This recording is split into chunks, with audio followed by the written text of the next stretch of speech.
Love situation at present ಅಲ್ಲಿ ಹೇಗಿದೆ ಅನ್ನೋದನ್ನ ನೋಡೋಣ. ಸರೆಂಡರ್ ಕಾರ್ಡ್ ಅನ್ನ ತಗೊಂಡಿದ್ದೀನಿ. ಸರೆಂಡರ್ ಟು ಪ್ರಯರ್ ಅಂತ ಕೊಡ್ತಾ ಇದ್ದಾರೆ. ನೀವು ಪ್ರಯರಿನ ಕಡೆಗೆ ಹೆಚ್ಚು ಗಮನವನ್ನ ಕೊಡಿ, ಸ್ವಲ್ಪ ದೇವರ ಕಡೆಗೂ ಹೆಚ್ಚು ಗಮನವನ್ನ ಕೊಡ್ಬೇಕಾಗತ್ತೆ.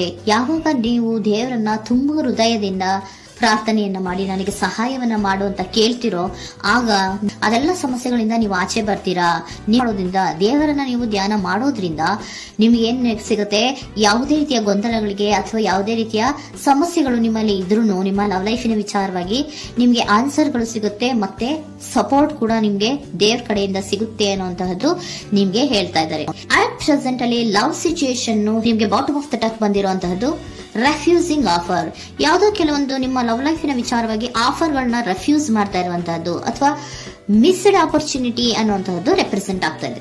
ಯಾಕೋ ನೀವು ಮಿಸ್ ಮಾಡ್ಕೋತಾ ಇದ್ದೀರಾ ಕೆಲವೊಂದು ಆಫರ್ಸ್ ಗಳನ್ನ ಅನ್ನುವಂಥದ್ದು ರೆಪ್ರೆಸೆಂಟ್ ಆಗ್ತಾ ಇದೆ. ಏನೋ ಒಂದು ರೀತಿಯ ಧ್ಯಾನ ಮಾಡ್ತಾ ಇರುವಂತದ್ದು, ಚಿಂತೆಯನ್ನ ಮಾಡ್ತಾ ಇರುವಂತದ್ದು ರೆಪ್ರೆಸೆಂಟ್ ಆಗ್ತಾ ಇದೆ. ಪಾಸ್ಟಿನಲ್ಲಿ ನಿಮ್ಮ ಲವ್ ಲೈಫಿನ ವಿಚಾರವಾಗಿ ಒಂದು ನ್ಯೂ ಐಡಿಯಾ ಇತ್ತು, ಏನೋ ಒಂದು ರೀತಿಯ ಹೊಸ ಐಡಿಯಾಗಳನ್ನ ಮಾಡ್ಕೊಂಡಿದ್ರಿ. ಲವ್ ಲೈಫಿನ ವಿಚಾರವಾಗಿ ನಿಮ್ಮ ಆಪರ್ಚುನಿಟಿ ಕೂಡ ಚೆನ್ನಾಗಿಯೇ ಇತ್ತು.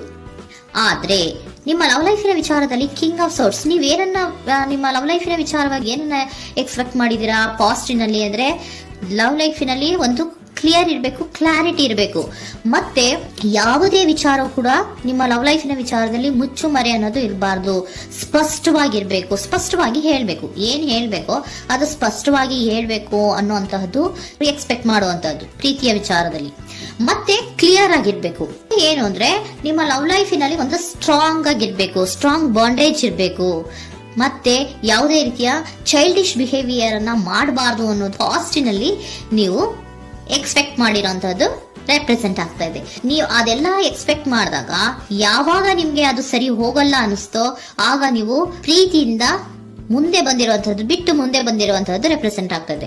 ಮೋಸ್ಟ್ ಪ್ರಾಬಬಲಿ ನಿಮ್ಮ ಕೆಲವೊಬ್ಬರಿಗೆ ಈಗ ಆಲ್ರೆಡಿ ಕೆಲವೊಂದು ರೀತಿಯ ಬ್ರೇಕಪ್ ಗಳು ಆಗಿರಬಹುದು, ಕಮ್ಯುನಿಕೇಶನ್ ಇಲ್ಲದೆ ಇರುವಂತಹದ್ದು ರೆಪ್ರೆಸೆಂಟ್ ಆಗ್ತಾ ಇದೆ. ಮೋಸ್ಟ್ ಪ್ರಾಬಬಲಿ ನೀವು ಇವಾಗ ಇಬ್ರು ಕೂಡ ನೀವು ಮಾತಾಡದೆ ಇರುವಂತಹದ್ದು ರೆಪ್ರೆಸೆಂಟ್ ಆಗ್ತಾ ಇದೆ. ಸೊ ಯಾವುದೇ ರೀತಿಯ ಕಾಂಟ್ಯಾಕ್ಟ್ ಅಲ್ಲಿ ಇಲ್ಲದೆ ಇರುವಂತಹದ್ದು ರೆಪ್ರೆಸೆಂಟ್ ಆಗ್ತಾ ಇದೆ. ನೋಡಿ, ಮುಂದೆ ಬರ್ತಾ ಇರುವಂತಹದ್ದು ರೆಪ್ರೆಸೆಂಟ್ ಆಗ್ತಾ ಇದೆ. ಯಾಕೋ ತುಂಬಾ ಬೇಜಾರಲ್ಲಿ ಇರುವಂತಹದ್ದು. ಪಾಸ್ಟಿನಲ್ಲಿ ಕೂಡ ನೀವು ಲವ್ ಲೈಫಿನ ವಿಚಾರವಾಗಿ ಕೆಲವೊಬ್ರು ಬೇಜಾರಲ್ಲಿ ಇರುವಂತಹದ್ದು ರೆಪ್ರೆಸೆಂಟ್ ಆಗ್ತಾ ಇದೆ.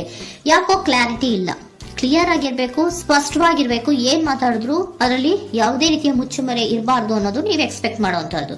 ಪಾಸ್ಟಿನಲ್ಲಿ ಕೂಡ ನಿಮ್ಗೆ ಸ್ವಲ್ಪ ಬೇಜಾರುಗಳಾಗಿರುವಂತಹದ್ದು ರೆಪ್ರೆಸೆಂಟ್ ಆಗ್ತಾ ಇದೆ. ಅಟ್ ಪ್ರೆಸೆಂಟಿನಲ್ಲಿ the moon card, 9 of sorts, 6 of sorts ಬಂದಿದೆ. ಮೂನ್ ಕಾರ್ಡ್ ಏನನ್ನ ರೆಪ್ರೆಸೆಂಟ್ ಮಾಡುತ್ತೆ? ಇಲ್ಯೂಷನ್ ಅನ್ನ ರೆಪ್ರೆಸೆಂಟ್ ಮಾಡುತ್ತೆ, ಕೆಲವೊಂದು ರೀತಿಯ ಭ್ರಮೆಗಳನ್ನ ರೆಪ್ರೆಸೆಂಟ್ ಮಾಡುತ್ತೆ, ಆತಂಕಗಳನ್ನ ರೆಪ್ರೆಸೆಂಟ್ ಮಾಡುತ್ತೆ. ಮತ್ತೆ ನಿಮ್ಮ ಲವ್ ಲೈಫಿನ ವಿಚಾರದಲ್ಲಿ ಯಾವುದೇ ರೀತಿಯ ಸ್ಥಿರವಾಗಿ ಇಲ್ಲ, ಯಾವುದು ಕರೆಕ್ಟ್ ಆಗಿ ಇಲ್ಲದೆ ಇರುವಂತಹದ್ದು ನಿಮ್ಗೆ ರೆಪ್ರೆಸೆಂಟ್ ಆಗ್ತಾ ಇದೆ. ನೆಕ್ಸ್ಟ್ ಕಾರ್ಡ್ ಏನ್ ಬಂದಿದೆ? ಸೆಕೆಂಡ್ ಕಾರ್ಡ್ 9 ಆಫ್ ಸೋರ್ಟ್ಸ್ ಬಂದಿದೆ.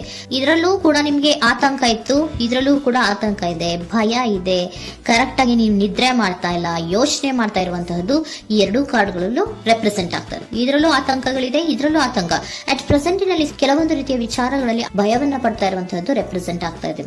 6 ಆಫ್ ಸೋರ್ಟ್ಸ್ ಕೂಡ ಏನಾಗ್ತಾ ಇದೆ? ಮೂವಿಂಗ್ ಆನ್, ಮುಂದೆ ಹೋಗ್ತಾ ಇರುವಂತಹದ್ದು, ಬೇಜಾರಿಂದ ನೀವು ಮುಂದೆ ಹೋಗ್ತಾ ಇರುವಂತಹದ್ದು ರೆಪ್ರೆಸೆಂಟ್ ಆಗ್ತದೆ. ಅಟ್ ಪ್ರೆಸೆಂಟಿನಲ್ಲಿ ಯಾವುದೇ ರೀತಿಯ ಸಮಾಧಾನದಿಂದ ಇದ್ದಿರುವಂತಹದ್ದು ಈ ರೀಡಿಂಗ್ ಗಳಲ್ಲಿ ಕಾಣಿಸ್ತಾ ಇಲ್ಲ. ಓಕೆನಾ? ಟೇಕ್ ಇಟ್ ರೆಸೋನೇಟ್, ನಿಮ್ಗೆ ರೆಸೋನೇಟ್ ಆದ್ರೆ ಮಾತ್ರ ತಗೊಳ್ಳಿ. ನೆಕ್ಸ್ಟ್ ಕಾರ್ಡ್ ಇಮಿಡಿಯೇಟ್ ಫ್ಯೂಚರ್ ನ ಬಗ್ಗೆ ನೋಡೋದಾದ್ರೆ ನೈಟ್ ಆಫ್ ಸೋರ್ಟ್ಸ್ ಬಂದಿದೆ.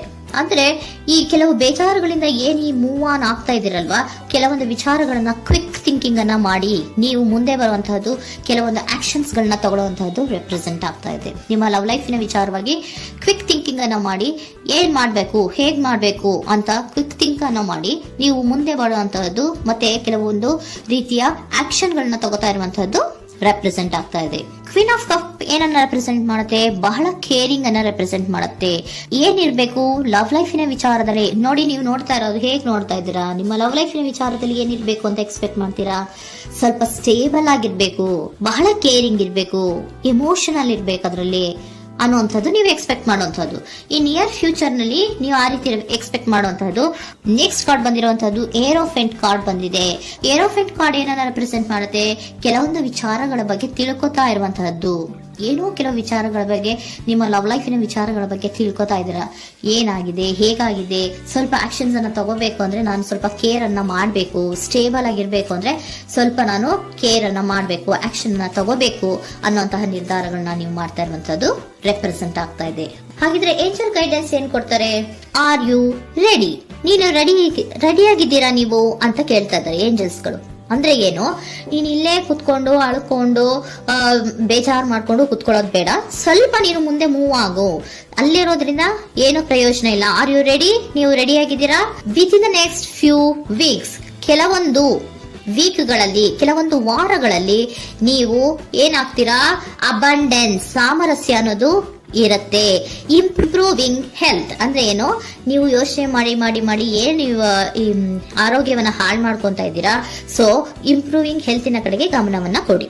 ಆತಂಕವನ್ನ ಮಾಡ್ಕೊಂಡು ಭಯವನ್ನ ಪಡ್ಕೊಂಡು ಮುಂದೆ ಹೋಗ್ಬೇಕಲ್ಲ ಅಂತ ನೀವು ದಿನ ದಿನ ಹೆಂಗೆ ಕಾಲವನ್ನ ಮುಂದೆ ಹಾಕ್ತಾ ಇದ್ರೋ, ಅದಕ್ಕೆ ಏನ್ ಹೇಳ್ತಾ ಇದ್ದಾರೆ? Are you ready? ಮುಂದೆ ಬರೋದಕ್ಕೆ ನೀನ್ ರೆಡಿ ಆಗು. ನೀವ್ ಅಲ್ಲೇ ಕೂತಿರೋದ್ರಿಂದ ಯಾವುದೇ ರೀತಿಯ ಪ್ರಯೋಜನ ಇಲ್ಲ. ಸ್ವಲ್ಪ ನಿಮ್ಮ ಹೆಲ್ತಿನ ಕಡೆಗೆ ಗಮನವನ್ನ ಕೊಡಿ. ಸಮೃದ್ಧಿ ಅನ್ನೋದು ಬಂದೇ ಬರುತ್ತೆ, ಸಾಮರಸ್ಯ ಅನ್ನೋದು ಇದ್ದೇ ಇರುತ್ತೆ ಅನ್ನೋದು ಹೇಳ್ತಾ ಇದ್ದಾರೆ.